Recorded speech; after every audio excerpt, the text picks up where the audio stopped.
lunch when we're done? Okay. Where are you taking us for lunch when we're done? You guys are doing lunch. Oh, that's a fuck up.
Hey guys, it's Derek and Trevor from Norwood Sawmills here. We're here at the global headquarters of Norwood.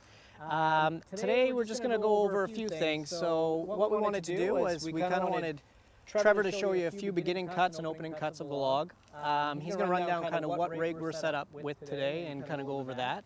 And then we're live. So this is our live stream. This is our first ever one. And First live. First live. And we're going to go straight to you guys because what we want is we want to hear your questions. What is pressing in your mind? What do you need answers to? And that's what Trevor's here. He's our master sawyer. So he's going to go through I didn't it. give myself that title. I just made it up. I just Okay. gave it to you. All right. because I'll accept it. You know way more than me. I will totally accept it. So Trevor's gone through the messing up part to become a master sawyer, and I'm just messing up right now. So he's going to be the one giving you all the tips and answering those questions. So we do have our marketing team going over that, watching those feeds on Facebook and YouTube. They're going to be shooting the questions to me, and then I'll shoot them to Trevor. So I'm kind of the middleman, and Trevor's going to answer them for you. So Trevor, why don't we start with, why don't you run us through the HD36 that we have here? What kind of setup do we have, and what are you going to be doing on it? Okay, quickly. Perfect. So this is the awesome HD36, everybody. Pretty much in its basic form this is about as much as you can do till you want to start putting power options on it. So this is an HD36 23 horse on the trailer. We got a set of tow boards on it, and that's about it. Everything else on this mill that you see comes with it. So what we're going to do today is, you can see we've already made one light pass. I'm going to make another pass, and then I'm going to talk a little bit about why I stopped there and then made our next turn, and maybe by then you guys will have some questions for me, and I can answer them, and we can keep going from there. So, but it's a beautiful day. We couldn't ask for anything any better. Thank you very much for tuning in if you're stopping what you're doing to watch us.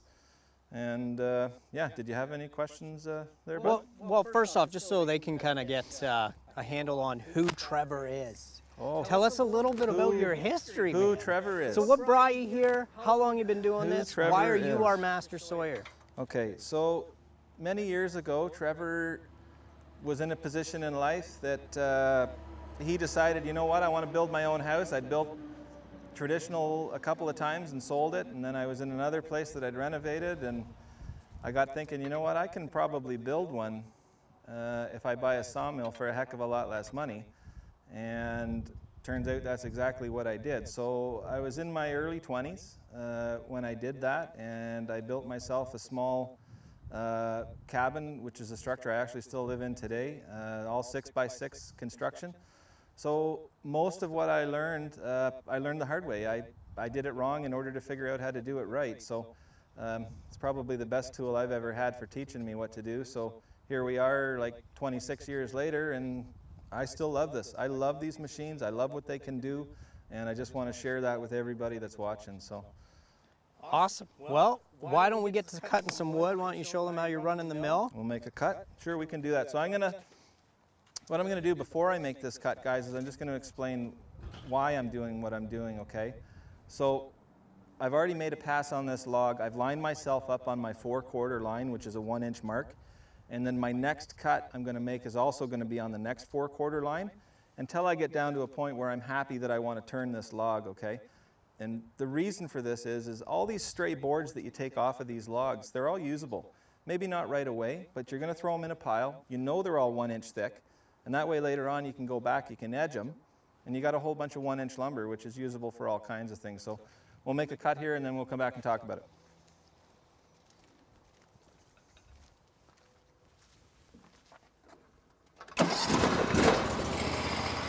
Feel that power. Power!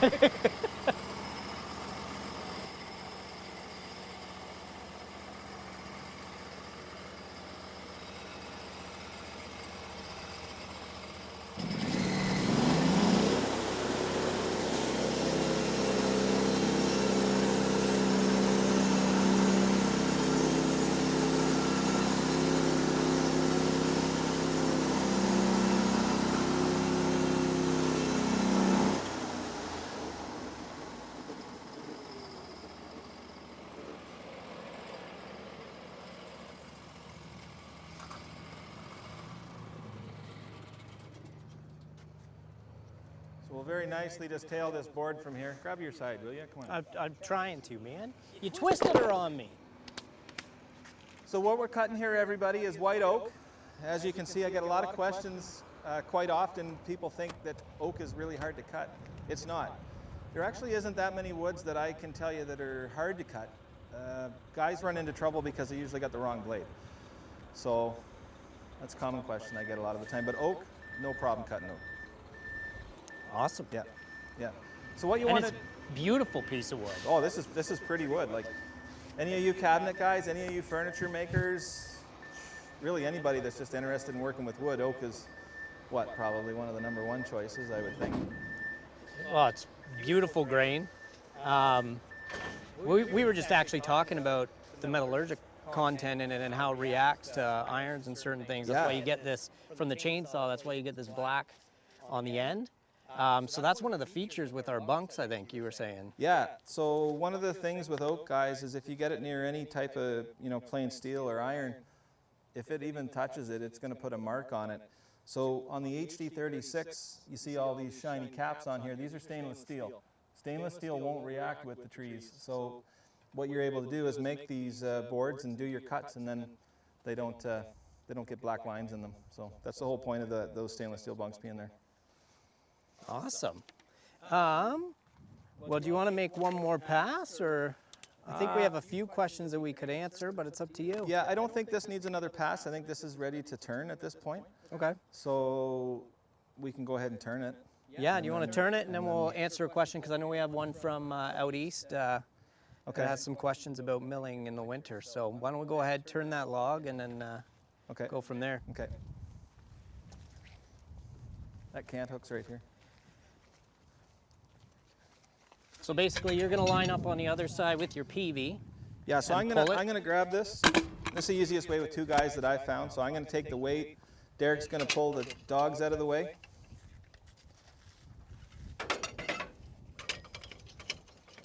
You want to just pull a little bit? Yeah, just take them back and let them drop. Yeah. Okay. Now this is a big log, and I want a little more height on these rests, just so I know I'm gonna get a straight line when I come back over. So I'm gonna bring them up a little higher.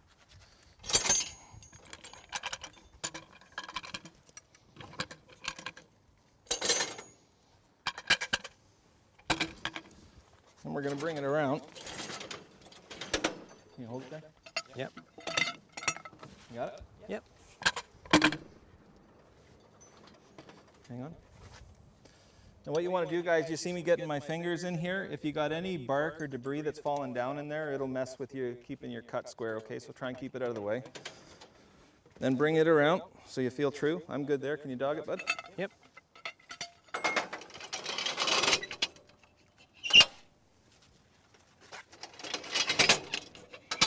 Okay.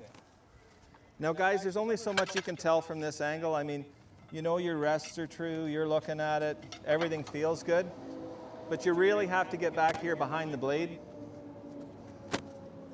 You got to bring it up, and you got to bend down, and you got to look at it, okay? And no different than your framing squares or any of your building squares, make sure you see that nice, clean line between the blade and that first cut that you made. And that'll keep you true to what you're doing.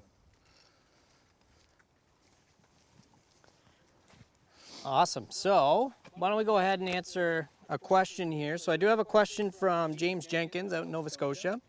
So one of the questions that James has is he's looking at retiring and just doing kind of a part-time operation on the side for himself.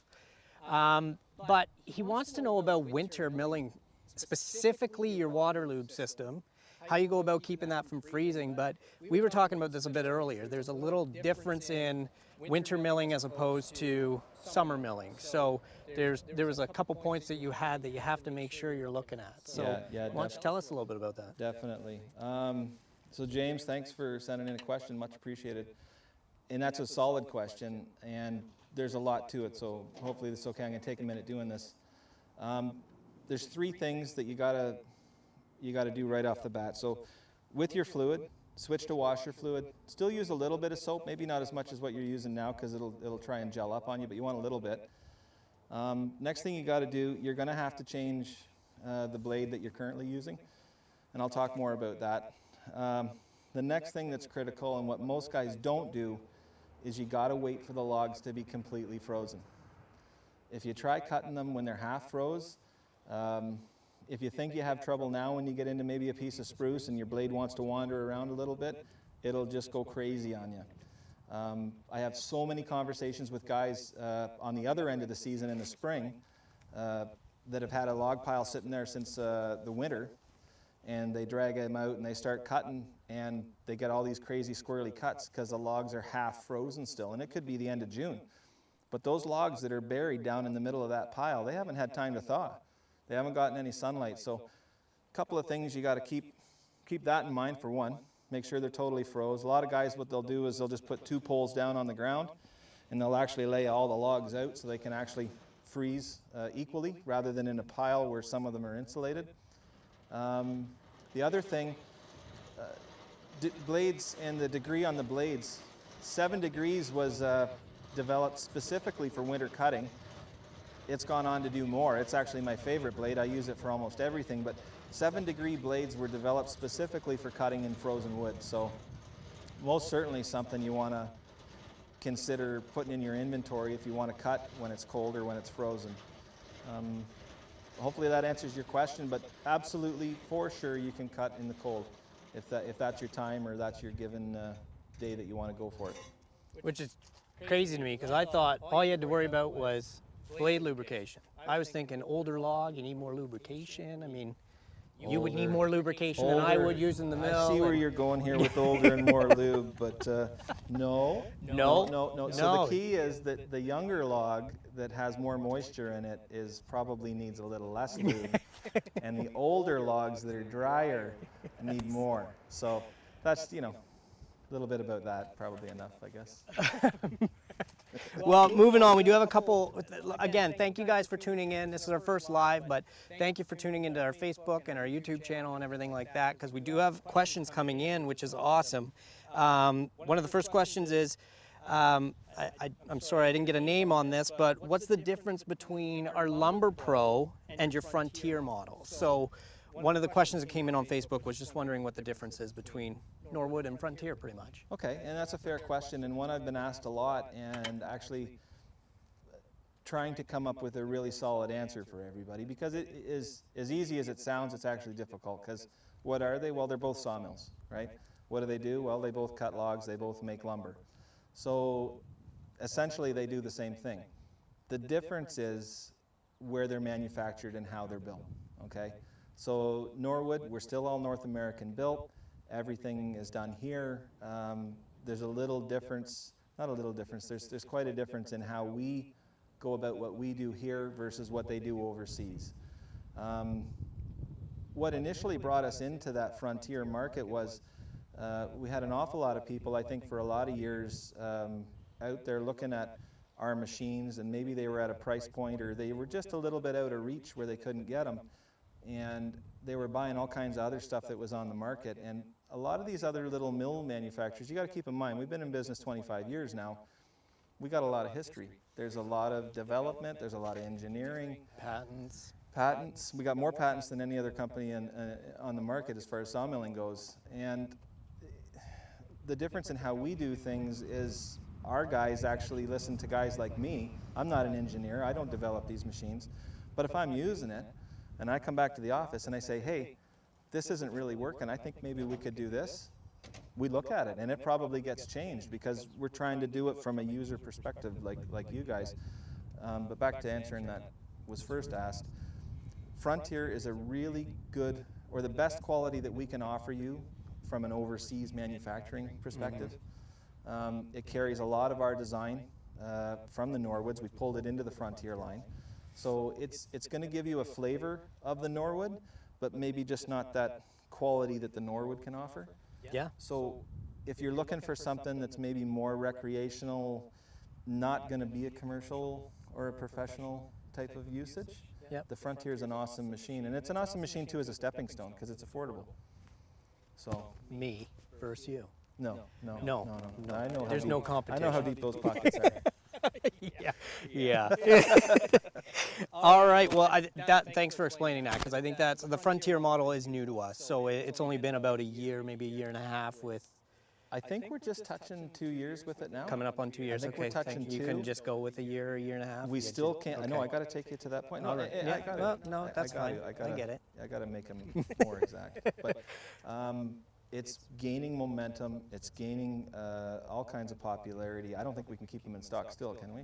No, and that's one of the things that we do find is they're a very popular model, and like you said, we're coming up on 2 years. Yeah. Thank you for that. Yeah, you're welcome. But because they have all of our patents, I think guys are really impressed, and you guys are really liking that versatility and the history that goes behind that machine. But the price point is very, very good, I think. So Yeah. as we're keeping up, I believe, with the demand, but it's We're right there. We're right there on the tipping cusp. point. Yeah, like they come in 200 at a time, guys, and I think more than half of that order is sold before they ever even get here. Like, so they're really, really gaining momentum. So hopefully that answers your questions with that. If you got more, or if something didn't get touched, send another request and we'll be happy to answer it. Awesome. Perfect. Well, I do have another question here from Matthew James Smith on Facebook. Okay, so he wants to know, do the mills need to be covered, and do they rust? So These are awesome questions, Yeah. guys. I didn't expect these. Matthew James Smith from Facebook. Thanks for chiming in like that, bud, and good questions. So we're talking about Norwood now, okay? So we're not talking about Frontier. So the Norwood line, yeah, you know what, guys? All machines get a little bit of rust, but we build these so that they really, really don't want it, okay? All of these exposed metal sections that you see are all galvanized or aluminized, whichever way you want to call it. All of these exposed orange pieces, they're not painted, they're powder coated, okay? This is a process that Peter Dale initiated when he first started Norwood. His daughter's now taken over the company. Ashlyn has carried along with that. She's never changed it. You can look at the first machines that he built, and they don't look like they're maybe a couple of years old. You're always going to get a little mark here and there where you may have to touch up. You're working with cant hooks and stuff, and they bang into things and stuff like that. But as far as the majority goes, really, really good for rust. The saw head, no, you really don't have to cover up the saw head, but I would like you to. That's a motor no different than any other machine you got in your yard. It really doesn't like sitting out in the elements, so yeah, if you can cover it up, I'd say cover it up. It can't hurt, right? So awesome. hopefully that answers that. You are good at this. Have you done this before? I've never done this before. You've never done This it? is my first live stream, but You could have fooled me, man. I'm here to make you look good. Well, I appreciate that because it takes a lot. So we do have another Facebook question. So this is awesome. We did have some pre-questions, and we're going to try and get back to them from a couple people that weren't able to be here live with us today. So we will get back to those. But for you guys watching live, we're going to try and get to those questions as soon as possible. So keep them coming. But this one is from Caleb on Facebook. All right, and he wants to know, I know he kind of touched on winter blades and all that, Okay. but he wants to know if, in your opinion, what the best overall blade is, the angle and offset, and do you change based on what you're cutting? So good question, because there are lots of blades and lots of different... That's a really technical question. So Caleb must saw a little bit because he's got some insight on what he's asking. So thank you, Caleb. Awesome question. My favorite blade is 7/8 on a 7-degree hook angle. It's awesome in almost everything you want to cut. I will, however, play with that on certain woods, ash being one of them. If you're cutting ash, have a couple of different blades in your inventory because it is the most unpredictable thing you ever stuck a saw on. Makes beautiful boards, but you might have to take a couple of stabs at it to get a good one. But one blade pretty much will cut everything, is 7/8, 7-degree, works amazing. Well, for me anyways. Awesome. Yeah, yeah. I think we're getting a symbol for something there. Yeah. Did you see it? I saw it. I did see it. So it looked like this. so what we're going to do, guys, is we're actually just going to flip a quick video, have a look at it, and we'll be back in a few moments, okay?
It's all you. All right, we're back. We're back. We're back. I'm busy looking at the back. questions Keep 'em flying in, coming, so buddy. awesome. Thanks, Keep 'em guys, for coming. tuning in, and thanks for bringing us questions. I mean, it's very rare that we get this opportunity. Fantastic. It's awesome. It's amazing, the amount of people that are tuned in and throwing us these questions. It's great.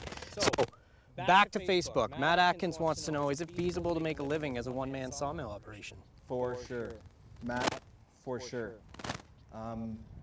There's a couple of things in that equation, obviously, size of mill and clientele and who and what, but I have met so many guys across the country that are solo acts, that are doing really well for themselves. Cutting, I don't think they're cutting as much as they could cut. I think that they're making a pretty decent living and they're doing it on their time. So for sure, Matt, if you're thinking about moving into something that might afford you a little more time or maybe give you some of your life back. I relate to this question so much, you might hear I'm a bit passionate about it. Because that's kind of where I went, is I wanted to take some of my life back. So that's what kind of brought me to it. Yeah, and I'd say it's amazing the amount of stories that we get of guys. Like, I get guys calling in who are like, my buddy has a mill, he can't keep up with the demand. He told me get myself a mill and he'll shoot me off work. Like, the demand is out there. Yeah. And if you want to get a mill and you want to start that, there's plenty of opportunity, I think, for everyone to kind of have their piece of the pie, so to speak. Definitely. And I love pie. I like pie. One piece of advice,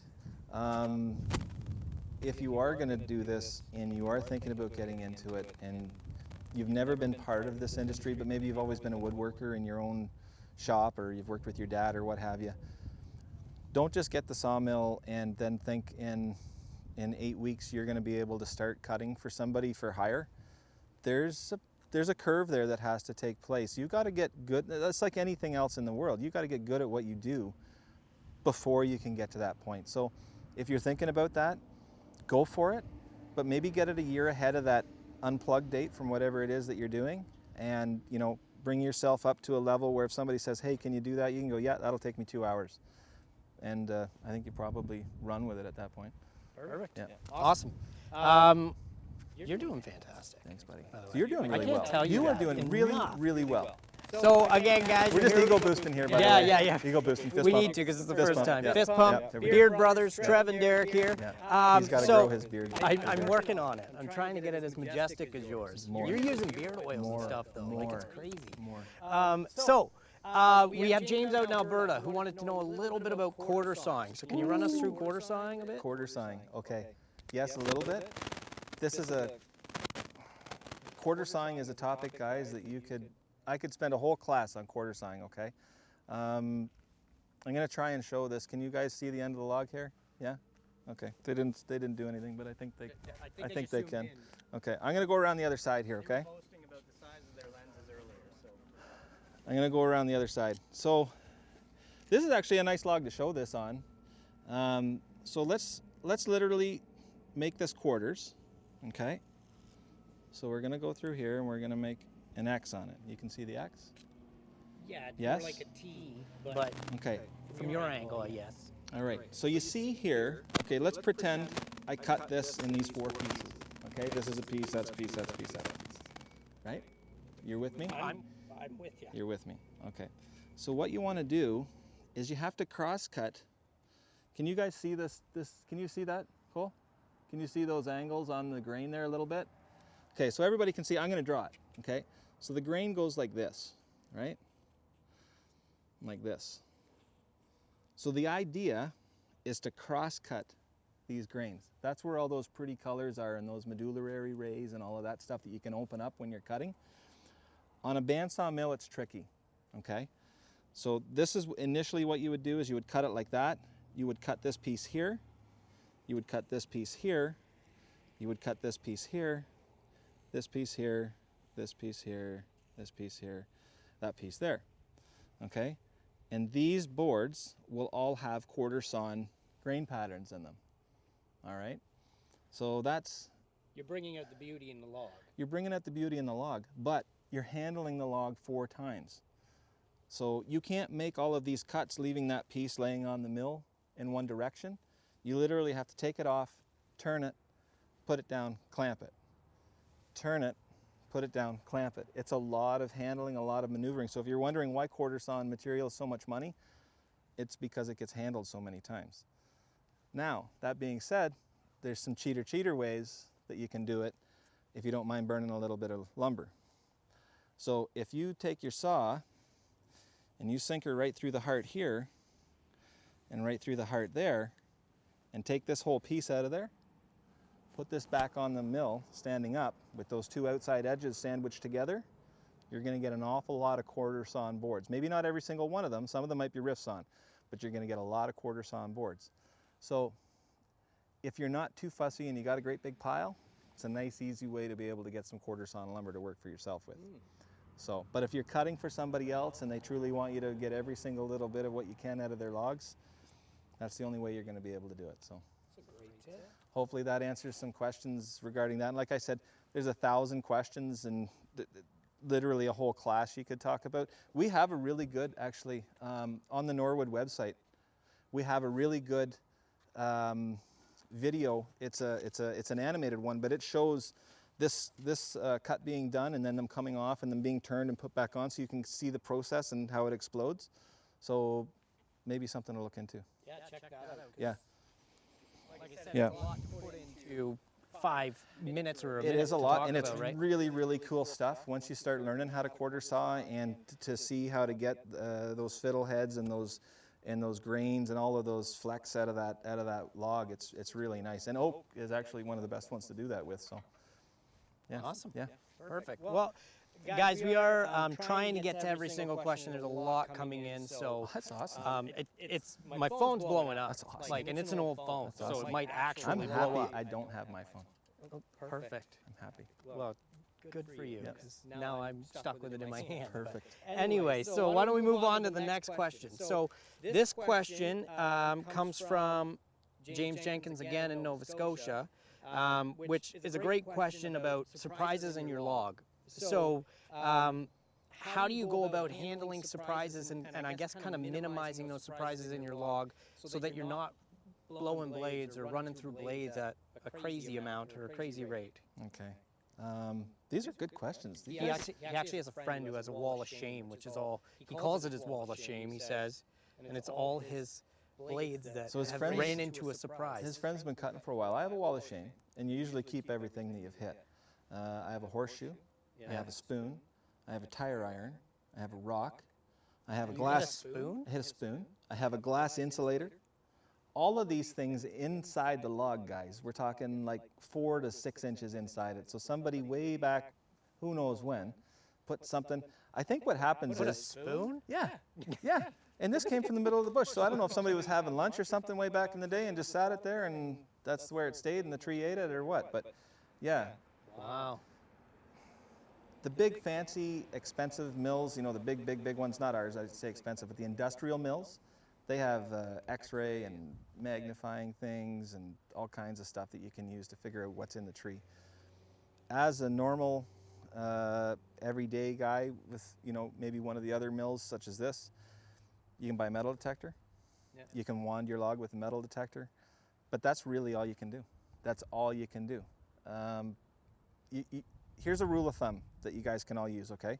If it's within 20 feet of a house, 20 feet, some kid has pounded a nail in there, I promise. Maybe many of them, okay? And I'll come back to that because I'm going to talk about that a little bit. Or if it's within a fence row somewhere, I don't care if it's all rocks and there's a tree that's out there that he's all by himself and he's this big around and you think, I want to cut that, I promise there's something in that tree. Because he's just been there that long and somebody's picked something up that they didn't want on the ground anymore to go through the tractor and they stuck it in the tree, okay? Is there a blade that'll go through this stuff? There is, thank you, and let's talk about that. You're So welcome. I wasn't going to bring that up, but you strayed me, but I'll come back to where I was going to go. Okay. But that's good, that's why you're here. We do have a blade that will help run through some of this debris, and it's called a bimetal blade. It does a really good job. I don't always recommend it just for being worried about what's in the front yard tree or the fence line tree. The bimetal blade is really, really good at cutting power line poles or resawn barn beams and stuff like that because they get a different condition called case hardening, which just tears the teeth off the blade within like 6 inches. So you need a really good steel to be able to keep cutting. Yep. But as a rule, normal trees, front yard, it's getting old, it's going to die, I'm going to take it down, I'm going to mill it up. Just tell yourself, I'm probably going to chew through 3 blades on this because you know you're going to hit something. It's just the way it is. And if somebody brings you something that they say, yeah, this was in my front yard, just tell them up front. Say, hey, you know what, I'm probably going to use some blades. If your buddy wants you to cut them, you're paying for them. That usually fixes that. But some of the most pretty boards I've ever cut have come out of those front yards and those fence lines. The years of the iron nail being stuck in the tree just makes the most awesome grain patterns because the color just seems to go through them and stuff. Yep. So some of the nicest boards come from some of those trees. So yeah, don't feel bad about cutting them. Blades are 25 bucks a piece, round number. Yeah. So, you know, if you look at the board versus maybe what that blade cost you because you knocked a tooth out of it, fine. You know, it's usually okay. You know, so that's kind of one way to look at it. Well, like you said, we've already talked a little bit about grain patterns. You get, you want that character in the log. So sometimes that's going to make your, if you're looking at doing this as a business, that's going to make you your profit right there, is having more character in your log. Definitely, something somebody else may not have, right? Cool. So yeah. Awesome. Well, you ready for another question? Okay. All right. Keep 'em going. I'm going to fire away, all right? So this comes from Facebook. There's no name attached to it, which I feel bad about that because I want to like give the person credit. Yeah. It's a great question. Yeah, give us your names. We like that. Dealer-wise, where do people get these? I know we're at the Norwood Sawmills global headquarters, but where do people get these, and do we have dealers, and how does that work? Because not everyone knows that, and not everyone Yep, super common question. is I privy get to it. that. Like I get it a couple of times at every show. Yep. We don't have dealers, we're direct. And the reason for that is because we think we can do a better job than if you were having a dealer. Really helps us keep our costs in line, keeps everything really streamlined for the guys. So there's nobody in the middle, you know. Business is business, everybody's got to be able to make a living. So if you can take that all out of the equation, and I think we're all there, we're all living in an online world, right? So if you take that all out of the equation and you can deal right with the manufacturer, who wouldn't do that? Why wouldn't you do that? Well, I think like you bring a valid point. We live in an online world, but we answer phones here. There's lots of people that you can talk to get that personal. Well, I think we still give you the dealer feeling. Yeah. But, you know, with the way, like, you know, the online world and the phones and the computer, like, it doesn't matter whether the guy's 12 miles away or 1,200 miles away. If you're going to pick up the phone and he's going to answer and help you out, he's going to answer and help you out. So we don't do business that way. We never have. We've been super successful for this amount of time, and I think we're just going to keep building on that model going forwards. You know, like when I'm not on the road and I'm not occupied doing other shows or doing live broadcasts with Derek, my beard brother, I'm in here answering the phone. You know, so you could, you know, in the spring you could phone and get me if you got a tech problem. Yeah, I'll answer the phone. I'll be talking to you. You know, no different than you're on the phone a different day of the week. So, yeah, like we're here to help you, and that's really all it is. And we just want to come across as normal people, same as you, just trying to get things done, I think. And like people wanting to see the mills. I mean, you mentioned you do shows. I mean, you're gone 3 months of the year probably doing shows and all that. Yeah, so, I mean, people want to see the mills. Yeah. You can explain a little bit about that. I know we have a program in place where people can see owners' mills, but then they can go to trade shows and stuff. Yeah, as far as going hands-on with us, and that's still, there's some of us out there, I'm like that. I mean, I can't deny that. I'm like that. I got to touch it, you know. So for those of you that are like that, we do a number of shows every year, anywhere from 16 to 22, depending on the year. And next year, I'm hoping to maybe even do more than that. I'm going to try and shrink it down a little bit to maybe some of these other 5,000 and 6,000 attendee shows that we haven't been able to previously get to. I'm hoping we can get there, so stay tuned for that. That should be kind of neat. So that'll give you the opportunity to be able to come out and see us. Next thing you can do is you can phone in. You can talk to Derek. Say, hey, Derek, I live in Ohio. I'm interested in an HD36. How do I see one? How do I see one? Yeah. Derek's going to jump online. We got a list of owners. Sorry, we got a truck going by here. I don't know if you guys can hear me or not. We still good? Can everybody hear me? Yeah? No thumbs up. Right? No thumbs up. Okay. Oh, he's going to the back. Okay, so we got a delivery coming in. So yeah, I'll say yeah. Look. I'll look at our owners. Yeah, so Derek will pull up a list of guys that are within your zip code, and he'll say, oh, I got an HD36 owner here, I got one here, I got one here. All these guys have phoned us after they've purchased their machines, said, I like this machine so much, I didn't get the chance to see one. If anybody's near me, send them to me, please. Yeah. They want to show their machines. That's how excited they are about the machines, so which is cool. Yep. You know, so if you're interested in a machine, yeah, you know, proven fact, really. Yeah, it's true. Norwood's successful. We don't have dealers, other than globally. Yes. Globally, I mean, we only speak English, him and I. We're no good for the rest of it, so. But we have people that are. You don't want to hear me speak We French. have people that are, right? We do, yes. You know, we have Spanish-speaking people on staff. We have French-speaking people on staff. You know, and I think we can tackle a couple other ones too. I think Ashlyn's got a couple other under her hat that she doesn't let out. So, yeah, we're able to we're able to work with it all. So, and if we don't, we have a dealer there. So, yeah, we're in what 105 countries now, I think. You would know better than I would, but yeah. I think we're in that many. I think it's 106. But. Is it okay? Yeah. Yeah, I got you. I got you. Is there? Yeah, we do have another question. Okay. This one is there any special requirements on our customers' end to unloading the mill when it's delivered to them? No. We send everything out from the warehouse. Everything from us guys comes out with a power gate, unless you've specified otherwise when you've ordered. If you've said, no, I got a piece of equipment, then we won't worry about it. But if you don't, everything's going to show up to you. It's going to have a power gate. They're going to unload it. They're going to put it on the ground. It's up to you after that. I mean, the heaviest box with these machines is the motor, and it's just shy of 100 pounds. So what I actually have most of my guys do when I'm on the phone and I'm participating in that side of the things, I have them back their trucks up to the right to the tractor trailer. We got a couple sitting here. That's why I'm pointing over there. And They can't see that. cut the shrink wrap. Everything comes off of the skid right into the back of the truck. And then you take it where you got to go and you put it together. So it's really nice and simple. You're at a good height. The weights aren't too bad. So yeah, it's pretty easy. Perfect. Yeah. Awesome. Well, that's good. That's good information for you guys. And again, thank you so much for tuning in to Facebook and YouTube and shooting us your questions. We're about to go to a video on, I believe, our HD36. We're going to show you guys some features of it. So tech video. stay tuned. We'll be back. All right.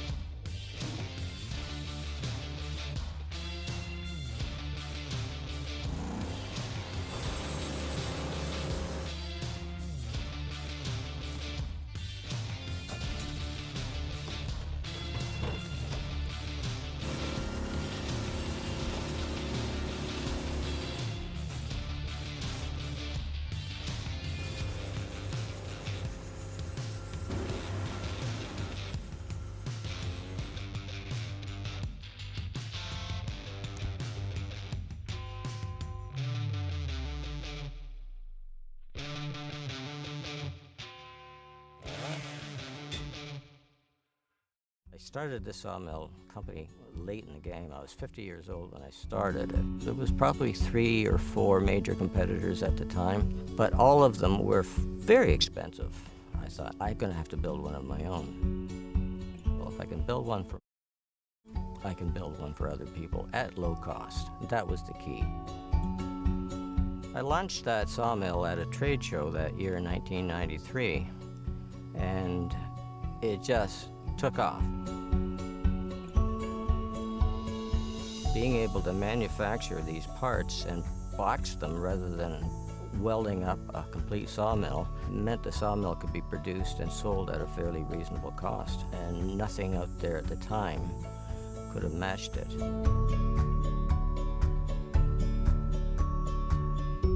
The little portable sawmill that evolved 25 years ago has become quite a tool now in the hands of our very creative customers. They build homes, they build furniture, they build all kinds of things that are unimaginable. Our customers are a really dedicated, passionate bunch of people, and they've trusted Norwood for one product that can unlock so many of the things they have, the dreams they have in their mind.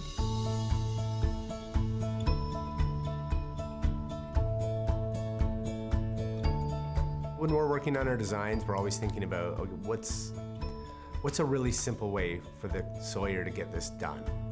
You know, it's got to be efficient, it's got to be easy for the masses to understand and use. Some of our customers can justify a purchase just by building one deck. Then they have this great tool that they're going to enjoy for the rest of their lives. Other customers buy a hydraulic mill and it needs to run daily. We stand behind all our products with a 2-year warranty. It's like a no questions asked warranty. This little family business really has grown into become a worldwide business. We can make it easy to use, reliable, dependable, and something that the owner can count on for years to come.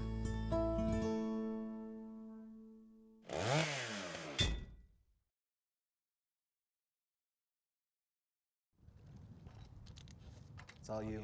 All right, guys, we're back live on Facebook and YouTube. So again, thank you everyone for tuning in. I think we've had a lot of requests from you guys to really fire up the mill, talk a little bit more about the mill, actually see it in action. So that's what we're going to get you to do, because we want you doing it. That's all I want to do is cut, but they make me talk about cutting, so that's part of what I got to do. So I have a challenge for you. It's called multitasking. Why don't you cut and talk about cutting?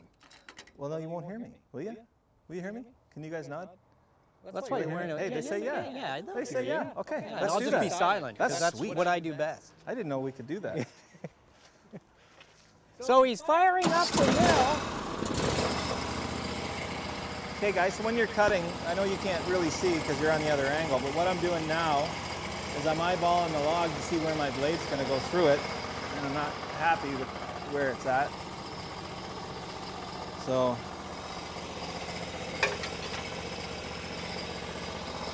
following my own rules, I'm going to come in on a 4/4 line, and I'm going to come in heavy because it's got a big bump in it and it's not going to be used for nothing anyway.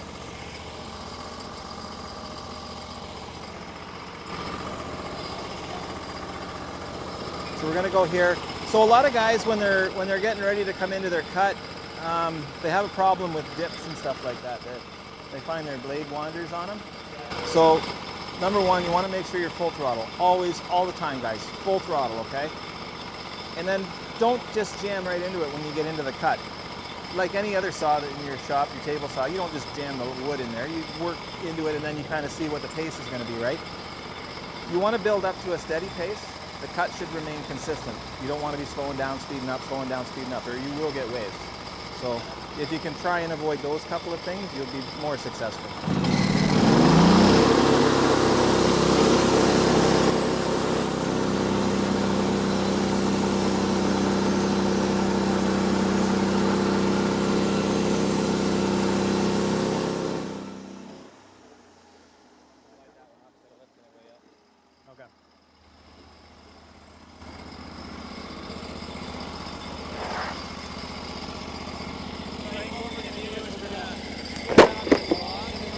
More tips?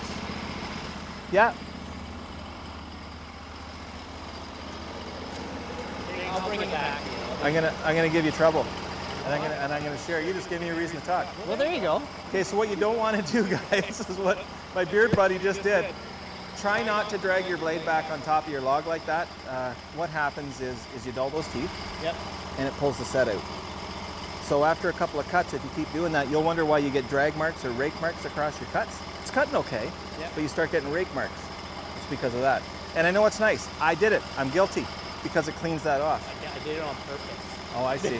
Oh, sure, okay. Just so you would talk about it. Well done. Well done, buddy. I'm going to take one more board off that and then we'll turn it, okay?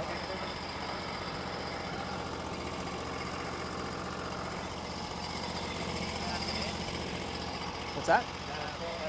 That's the quarter scale. So yeah, this is a full 1-inch cut. And the reason you see me bob my head over to the other side is because, guys, every single time you make the cut, look at your rests, look at your dogs, because I promise sooner or later you're going to run into one of them. But at least you looked at it. So. You were telling me about the quarter scale and about the scale earlier, and That quarter scale actually has that 1/8 of an inch for the blade thickness built into it, right? Yeah. So that's why you're using the scale Yeah, on the machine? yeah, those scales are all with the mill guys. So your 1 inch, your 2 inch, we have the 1.5 inch and all these other scales, and they got the blade curve built into them. So you don't have to try and calculate all the extra 1/8 on your actual 1 inch scale that's on the outside. It's already there for you. You just use that one and it makes it a lot easier.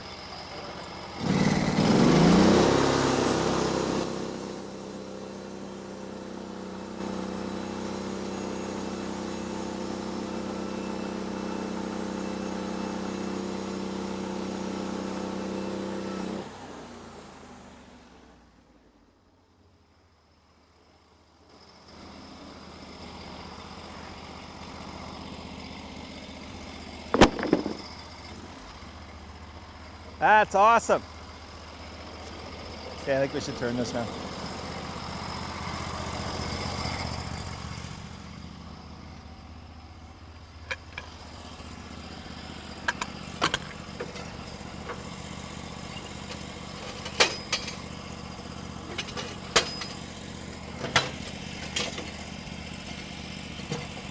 Here we go. Push her. Perfect.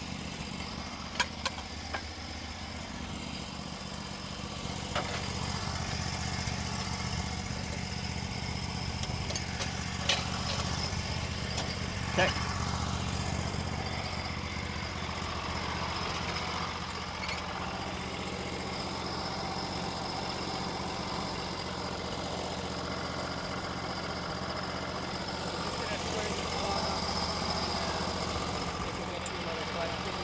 Yeah, I'm just going to go deep on this one, square it up. I think we'll turn it so we can see our 3 squares and just leave our bark edge on top, and then, yeah, we can do some more. Is that good?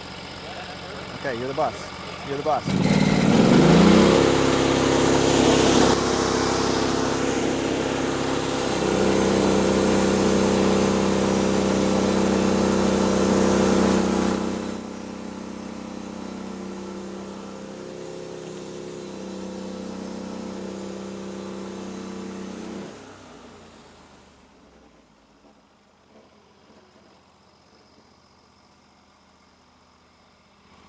So I don't know if everyone saw, but partway through the cut,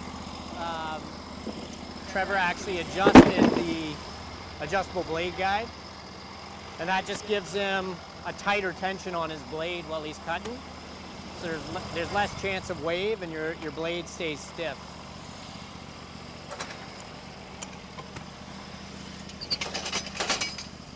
Now the other thing too we should talk about is this is actually pretty easy to roll, guys, because this HD has rollers on it, and none of the other machines that I've seen have that.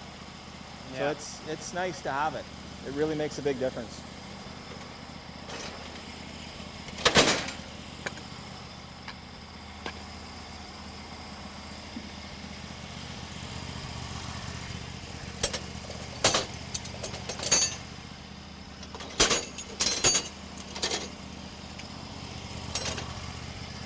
Push it over. There you go. Yep, good.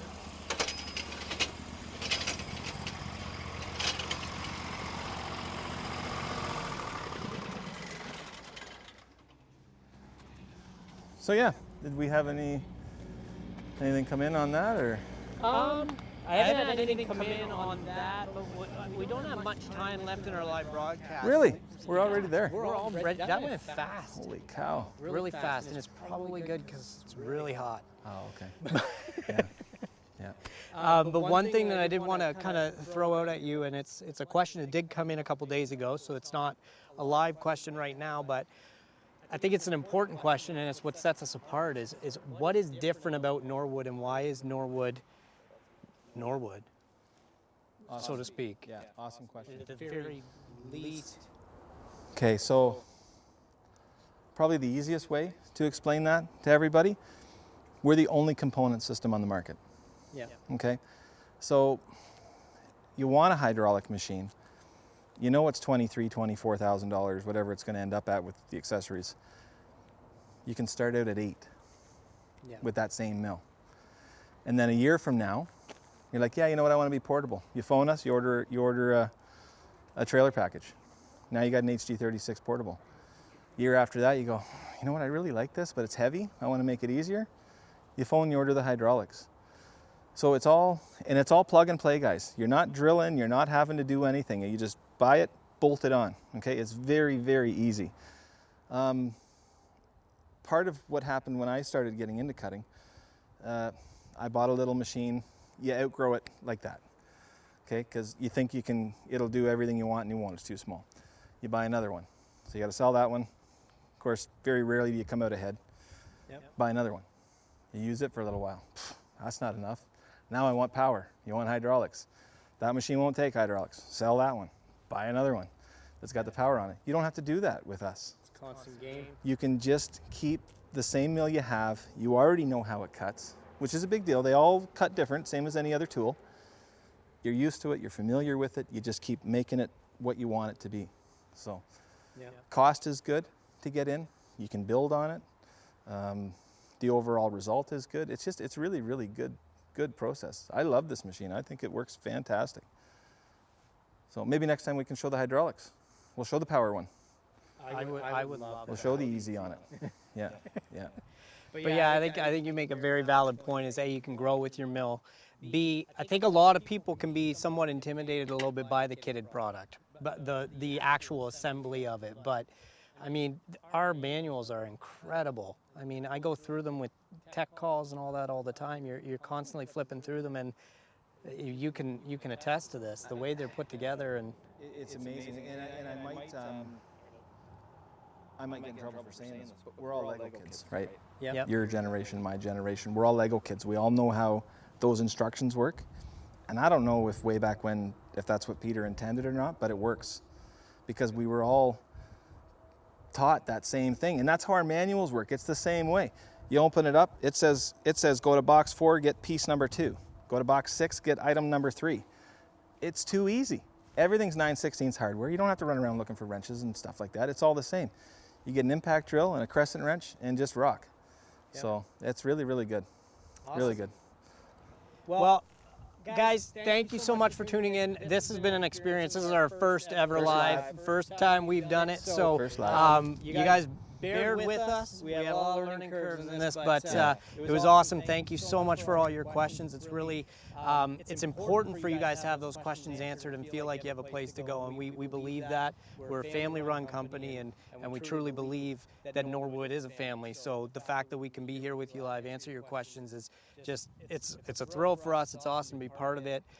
Trevor, thank you so much for being here with me and doing it, because I couldn't do it on my own, and you have so much knowledge and so much history and experience with this company too. So again, everyone, thank you so much for tuning in. We really appreciate it. We hope to do more of these and get out to you guys soon. But for now, I think that's it. I think we're going to wrap it up. Perfect. Kudos to the host job.